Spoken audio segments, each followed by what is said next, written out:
We're live with Larry H. Miller, company's CEO and the CEO of the Utah Jazz, Steve Stark. Steve, how are you, my friend? Doing good. How are you doing? I'm doing very well. Hey, let's start with the Jazz because it almost seems like this the whole world changed overnight because of the Rudy diagnosis. I think that a lot of people are saying that probably saved some lives. How are Yeah, they holding up? they're doing really good. I think that for our community in general, the state of Utah, that was a wake up call. That was the first moment where people realized that this had crossed our shores. This was here, and it wasn't going to be something that was just going to fade away. Our organization has had a really rough 48 hours. I can't tell you how impressed we were with Quinn Snyder, his leadership on the ground in Oklahoma City. If you've read the reports, I mean, they were really quarantined in the locker room, and we were on the phone all night trying to get them out of Oklahoma City. And of course, at that point, people were worried about crossing borders and who was sick and who wasn't. And the Oklahoma City Health Department was terrific, got our players tested, and obviously that was their call to do that, and then got them back home. And Rudy's been here, and he's doing well. He's kept everybody posted on his social media channels, and the team, they're doing what they can. It's kind of funny. I was texting back and forth with Quinn Snyder, and they're trading recipes now. They're doing their best to stay healthy, and they're picking up cooking and trying to eat healthy. And so there's now like a Jazz cookbook that's come out of this that will probably be, they'll share it on social media, which will be fun.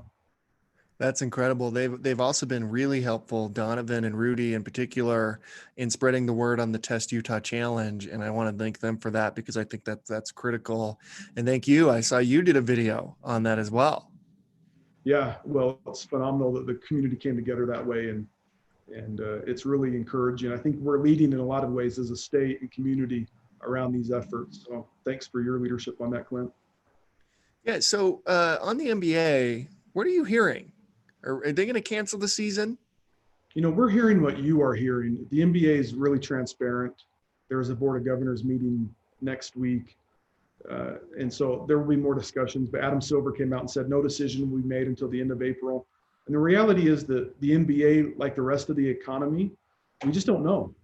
And it depends on what's taking place with the data. It depends on, how flat that curve is. Hopefully we're making progress towards the vaccination, which in my opinion is going to be the only certain resolution to this. Otherwise, there's going to be insecurity that hangs over the economy for quite some time. And so, they're I think being careful not to plan too far ahead, but the content that they're putting out, I think, is compelling despite the circumstances.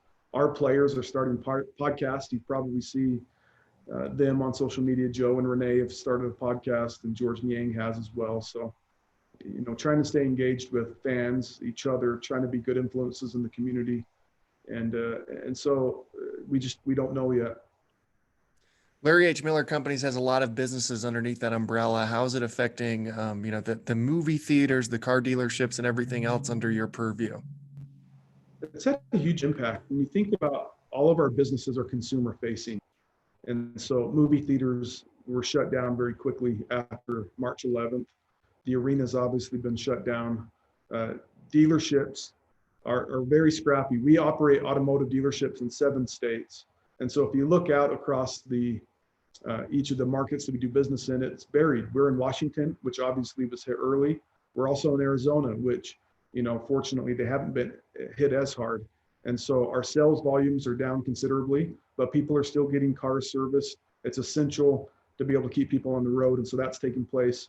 What's nice now is that the OEMs, the manufacturers, are starting to kick in heavy incentives. And so it's a great time to buy a car. A lot of companies are offering interest free for a long time, which is helpful, and so that's driving some demand, and that's helpful. So we've been hit really hard. Our people obviously are worried about it. We utilize the pulse that Qualtrics developed, and so we're able to get a vibe on how people are doing within our organization. And people are worried, like everywhere else, but we're doing our best to communicate often. We're going to weather the storm, and hopefully we're going to come out the other side stronger. This must be devastating on movie theaters right now. Yeah, if you read the trade news, there's a couple big chains that are going to be potentially really impacted. There's one that they're talking about may not emerge from this, may have to go into bankruptcy. And it's just difficult when you shut down a business with no revenue. And again, if people thought like, hey, this was going to open on May 1, you could plan with some certainty, but nobody knows right now. And so our group is good. One of the things that's kind of fun is that they decided that they could serve popcorn. And so we have lines of cars, getting popcorn so they can go home and watch movies at home, but at least have Megaplex popcorn. And so we're doing our part. The other thing our employees are doing is within, the guidelines, they're able to clean the theaters. They're able to get some maintenance done that otherwise wouldn't be done. And so when we open back up, it'll feel new and sparkling, and that's what we want to do. And so we focus on the things we can focus on. You're also part of the governor's economic response task force. I believe there was a town hall either yesterday or I don't know. All the days feel like they're the same to me. I think it was yesterday. It's chaired by the Salt Lake Chamber CEO and President Derek Miller. And there's some incredible stuff. I mean, the plan that came out a week or two ago was, I think, really forward thinking and really valuable. First give us an update on the task force and then just a general overview on how this is affecting Utah's economy right now. Well, I missed that town hall meeting yesterday. I had other commitments, but like you, and I know that you've been connected to that, Corinne Clark's been connected to that. What they want to control the things that they can control, and the governor's very committed to being reasonable. And if you look at the data in Utah, we're doing pretty well. And I know that there's some pressure around, should we go to a shutdown environment like other states, but counties are making those decisions, cities are making those decisions. There seems to be a concerted effort. Obviously, there's strong opinions probably on both sides of that issue. But for us, the thing that we want to emphasize is that if you can work. And if you can do it in a way that's socially responsible, if you can do it in a way where you can be distanced, then we need to keep the economy moving, and you need to provide for your families. And so we have to have that can-do mentality. The task force is focused on that. They're focused on helping small businesses wherever they can. So if you go to utah.gov coronavirus, there's resources there for people to be able to access. And so as much as anything, it can be a really good group to communicate resources that are available, best practices, how do we get through this, promote the things that we should be doing as an economy. You mentioned Test Utah. And as we all work together, we'll be better. And so that's been my observation with it. We have really bright people that are concerned, that are connected, and rolling up their sleeves and getting to work. You're seeing that. I mean, this community is led out, in my opinion, not only locally, but really nationally, about what a business community can do coming together. And so it's inspiring. It's part of the Utah DNA. And, we're fortunate to be part of it. It really has been amazing the way so many people have locked arms and so many different companies and organizations have just come together. Again, like we say it all the time, even, before coronavirus, how unique Utah is in that respect, but you're seeing a real spotlight shown on our ability to collaborate and lock arms and come together when needed. It's been, the testutah.com is one example of that. There are so many examples of it happening right now, and I'm just in awe of it. It really is it's inspiring. I think inspiring is exactly the right word. You mentioned this debate that's going on a little bit around stay at home order versus the directive the governor's put out, which is the stay safe, stay home. And then there's also a shelter in place order. All three of those things are different. All three of those things, in some ways are semantic, some ways, language matters. And so an order, may make some people take it more seriously. How do you feel like and then the other piece of this is like, we have a state epidemiologist, Dr. Angela Dunn, who does the press conference every day at 1 or 1:30, whenever they do that. And her recommendation matters here, and she hasn't fully called on that, at least that I've seen, to do a stay at home order or a shelter in place order. How do you feel like we're doing there? I think that the lieutenant governor who lead the task force, I think that they've they've struck the right balance. Every county in the state is somewhat different. Their needs are different. And so Summit County obviously was hit really hard. They made a decision for that county that made sense for them.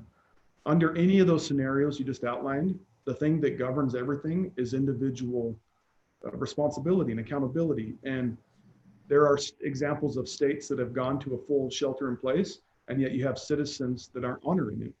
And so what the governor and the lieutenant governor have done here is they've asked us to use our best judgment, to be socially responsible, to be respectful. And as I see it from my perspective, it's working. I also think it's helpful, speaking to community, that you have the business community, you have the public sector, you have the medical community, and you have faith-based communities working in unison here.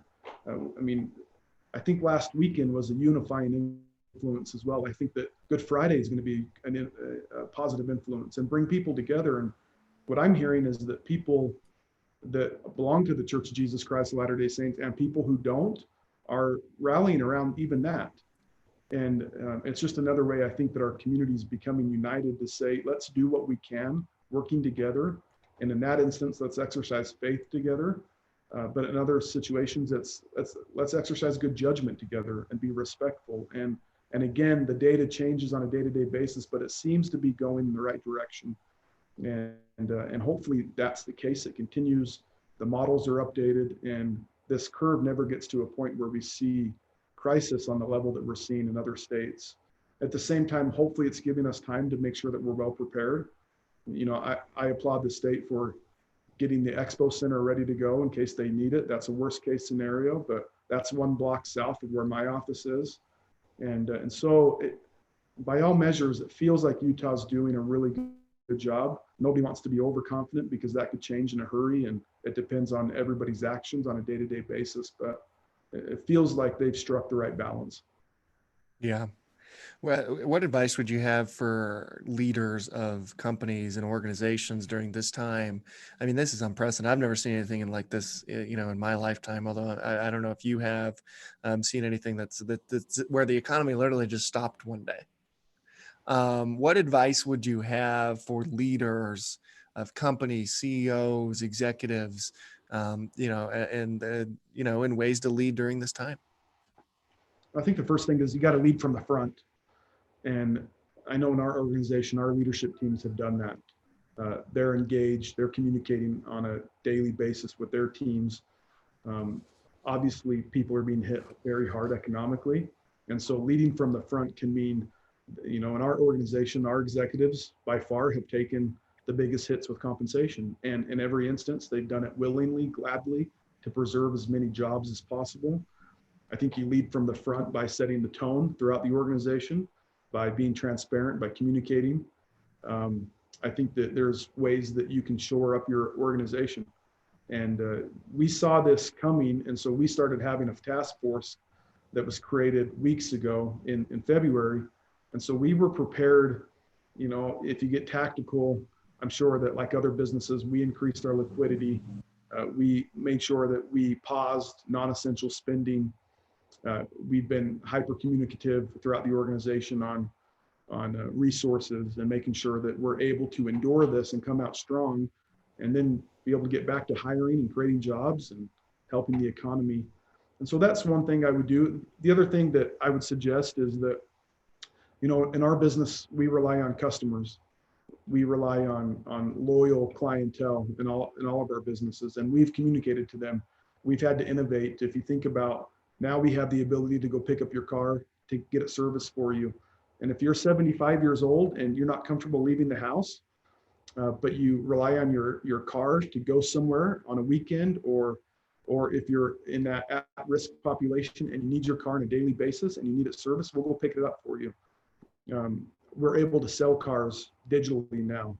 And so digital retailing has become part of our DNA in a bigger way. We were heading that way anyway. And so us and other organizations will innovate, we'll learn. We're already starting to talk about lessons that we're all learning together, ways that we could have been better prepared, ways that we were prepared that we're glad about. And then moving forward, what's our strategy going to be for resource allocation and then just workforce planning as well. Well, those are a few thoughts. Have you been following this PPP loans and everything happening through the SBA? What Yeah. advice would you have for business owners on that front? Well, that's interesting because automotive is a big part of that. And nationally, the conversation around automotive has been that there's been a lot of encouragement given what dealerships mean, not only to consumers, but what they mean to local communities from a tax-based standpoint. And so our advice on that would be that the bigger banks really struggled initially, and there were some community banks like Cache Valley Bank and others that did great work and were able to process loans and help people. That's the feedback that we've been given. And so, I know that there are Silicon Slopes companies that have jumped in, Lindio being an example of that. And so what I would say is, if it's not working at one place, make sure that you're having conversations with others, other lending institutions that might be able to assist you getting through those programs. And then if you are fortunate enough to be funded, make sure that you understand the regulations, make sure you know what those funds can be used for. And obviously payroll and rent utilities are a big part of that. And so, that's been our experience, is that you need to have good relationships to help you through these times, but sometimes you need to pivot and have conversations with others that may be more nimble and may have a sweet spot there. Man, I'll tell you what, my friend, outside of, the devastating health crisis that's happening here in the economic side, I haven't mind, I haven't really minded social distancing. I kind of like, not being around people, except I miss going to jazz games. We got to get them back. There's been several times where not only jazz games, but movie theaters, just going to a movie with a family, going to the ballpark right now. Oh, That can you imagine going to a Bees game on a day like today?